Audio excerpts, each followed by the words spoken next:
Title দেখে কারো হয়তো বুঝতে বাকি নেই আমি আজকে কোন বিষয়ে কথা বলতে যাচ্ছি।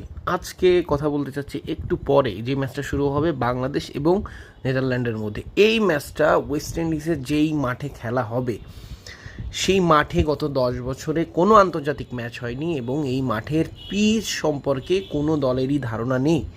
এখন বিশেষ করে সেখানে বাংলাদেশের জন্য আজকের ম্যাচটা, বিশেষ করে এখন কিন্তু শ্রীলঙ্কা বাংলাদেশের আর প্রতিদ্বন্দ্বী নেই, বিশেষ করে নেপাল আর শ্রীলঙ্কার ম্যাচটা ড্র হওয়াতে নেদারল্যান্ড এখন মূল প্রতিপক্ষতা। নেদারল্যান্ডকে যদি আজকে হারাতে পারে বাংলাদেশ, নিশ্চিতভাবে সুপার 8-এ তারা কোয়ালিফাই করছে।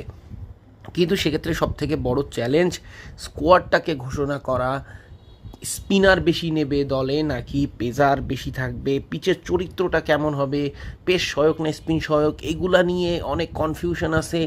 সো এটা মাঠে নামা পর্যন্ত একটা ধাঁধার মধ্যে থেকে যাচ্ছে।